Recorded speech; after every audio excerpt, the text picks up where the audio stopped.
देशराज्यात विधानसभेच्या निवडणुकीच्या पार्श्वभूमीवर आंबेडकरी चळवळ सोशल माध्यमातून राजकीय लाभ व लोकनेतृत्व म्हणून जनतेला उपयोगी व्हावी यासाठी भारतीय बौद्ध जन महासंघाचे राष्ट्रीय अध्यक्ष तथा डॉक्टर बाबासाहेब आंबेडकरांचे पणतू डॉक्टर राजरत्न आंबेडकर व माजी महापौर जगदीश गायकवाड यांची सदिच्छा परिवार भेटीने राजकीय वर्तुळात चर्चा आली आहे।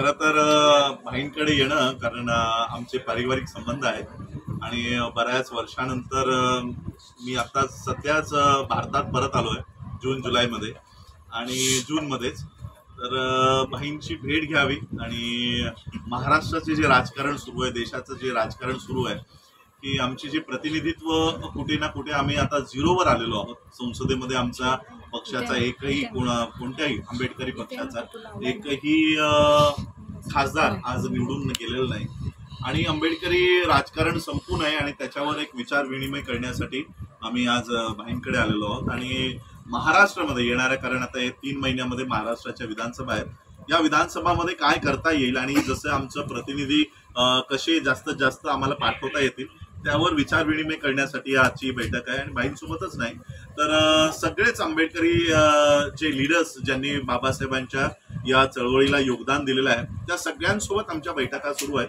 आणि महाराष्ट्रामध्ये या सगळ्या आंबेडकरी लीडर्स, त्यांच्या पार्टीज या सगळ्यांना एकत्रित करून आमचे प्रतिनिधी या येणाऱ्या विधानसभेमध्ये कसे जातील याच्यासाठी आम्ही ते विचार विनिमय करण्यासाठी आलो। पाठिंबा दिलेला नाही, बीजेपीला सपोर्ट करतात।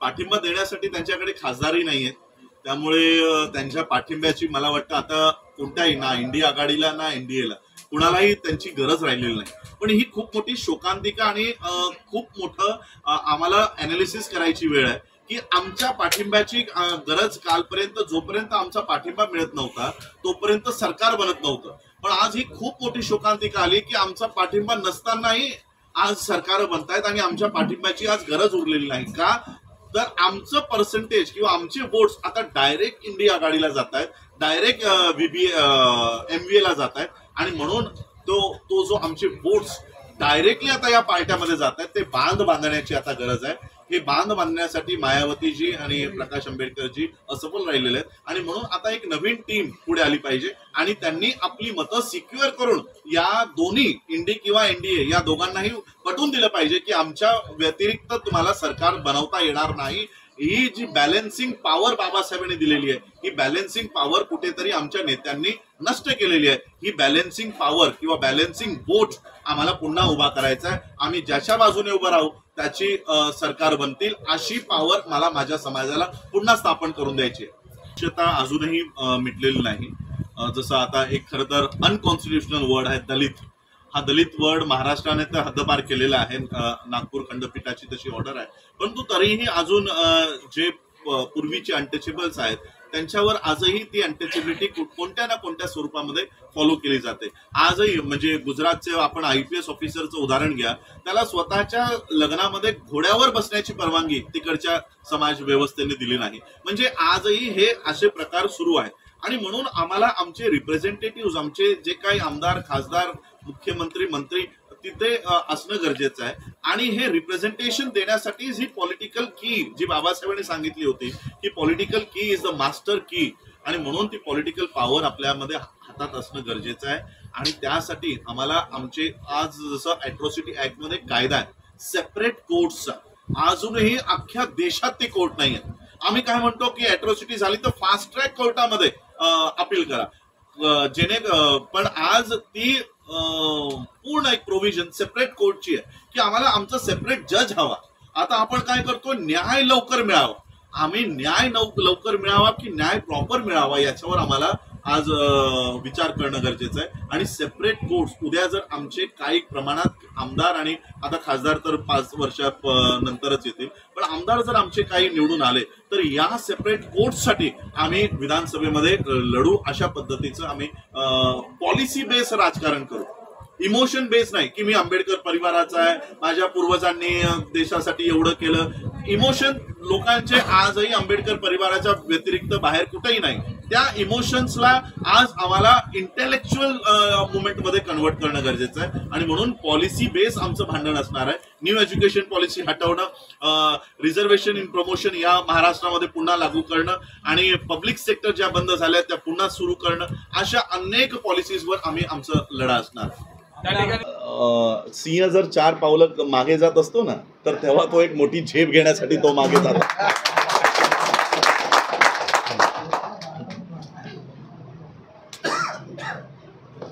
आज तुमची नवीन मोड बांधण्याची तयारी दिसते, काय सांगाल? नाही, ऑलरेडी माझी मोड बांधलेलीच आहे, पण ती मला पसरवायची आहे. ओके. आणि ती पसरवत असताना मला जो सगळ्यात महत्त्वाचा जे आहे की आपण काय करायला पाहिजे, आणि माझ्याकडे एवढा अभ्यासू वर्ल्डमध्ये धम्माची मुवमेंट घेऊन जाणारे व्यक्तिमत्व जर आपल्यासोबत आहे, तर मग आम्हाला काय कोणाची गरज आहे. मगाशी जो विषय आपण मांडलात, तर आता लोकांना विचाराची गरज आहे आणि आम्हाला अन्यायाच्या विरुद्ध लढायचं आहे. आणि आज आपण पाहिलात की आमचे जे काही सिनियर लीडर आहेत, उदाहरणार्थ प्रकाश आंबेडकर असतील, मायावती जे असतील किंवा आठवले असतील, आज पहा यांना कुठे ना कुठेतरी दाग लागलेला आहे. पण निष्कलंक लीडर जर कोण होऊ शकतो तर त्यांचं नाव राजरत्न आंबेडकर आहे. म्हणजे भारतामध्ये जर आपण कुणालाही कुठेही विचारलात तर राजरत्न आंबेडकर एक नवीन स्पिरिट आहे. आणि तरुणांमध्ये असंख्य तरुणांची इच्छा आहे की आत्ता आमच्यावरती अन्याय हजारो वर्ष होत आले, परंतु अन्यायाला वाचा फोडण्यासाठी कोण आमच्याकडे आहे, तर आमच्याकडे डॉक्टर राजरत्न आंबेडकर साहेब आहेत. आणि म्हणूनच आज समाज महाराष्ट्रातल्या या सगळ्या 72च्या लीडर लोकांना फेकून देणार आहेत, आणि राजरत्न म्हणजे यांना घेऊन अख्खा महाराष्ट्र आणि भारत देश त्यांच्यासोबत राहणार आहे ऑलरेडी. परंतु आम्हाला राजकीय वाटाघाटीमध्ये काय आता करायचं आहे, आदरणीय आंबेडकर साहेबांनी आपल्याला सांगितलेलं आहे.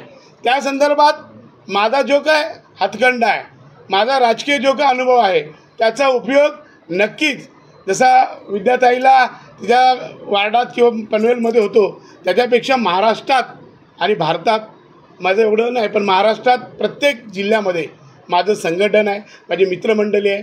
माझ्याकडे केवळ बुद्धिस्टच नव्हे तर इतर सर्व समाजाची लोक आहेत. मग आगरी असेल, कोली असेल, भंडारी असेल, तेली असेल, मुस्लिम असेल, शीख असेल, धनगर असेल, मराठा, सगळ्याच समाजाची लोक महाराष्ट्रात मला जुडलेली आहेत. तर नवीन क्रांती घडवण्यासाठी आपण काहीतरी केलं पाहिजे. आणि या रायगड जिल्ह्यामध्ये बाबासाहेब आंबेडकरांनी 20 मार्च 1927 साली जी क्रांती केलेली आहे, त्या क्रांतीचीच वणवा घेऊन आदरणीय राजरत्न साहेब संपूर्ण देश फिरत आहेत.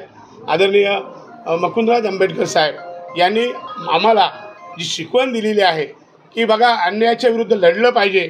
मी कालच माझ्या या तरुण वकील साहेब वगैरे सगळे बसलो होतो, त्यांनी जो मला अनुभव काय आहे त्यांच्यावरती झालेल्या आंदोलनाच्या केसेस आणि मी सांगितलं भीमा कोरेगावचे केसेस आहे, आमच्या मुलांना नोकऱ्यांचा प्रश्न आहे, आमचे अनेक प्रश्न आहेत, आमच्या कुटुंबाला मारहाण होते.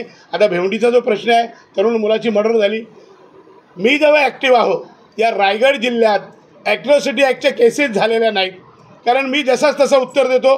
माझ्या कार्यकर्त्याला मारला तर माझे कार्यकर्ते त्याला मारतात. आणि म्हणून या जिल्ह्यात सर ॲट्रॉसिटी ॲक्टचं प्रमाण हे फक्त पैसे घेऊन काही तुरळक मंडळी थोटी जे थोतांड आहेत तेच करू शकतात, आणि तेही बाबासाहेबांच्या मुवमेंटमध्ये नाहीत. ते काही काँग्रेसमध्ये आहेत, ते काही इकडे आहेत, ते काही तिकडे आहेत, तो माझा पार्ट नाही. परंतु या जिल्ह्याला सलोखा ठेवण्याचं काम, हा जिल्हा सक्षम बाबासाहेबांचे मुलं इथं 7-12 जो मिळाला आहे त्या रायगड ठाणेकरांना, तो डॉक्टर बाबासाहेब आंबेडकर नारायण नागू पाटील यांच्या मुलं मिळालेलं आहे. मग इथली जी खोतीची. व्हिडिओ आवडल्यास लाईक करा आणि महाराष्ट्र न्यूज पॉइंटला सबस्क्राईब करून बेल आयकॉनला क्लिक करायला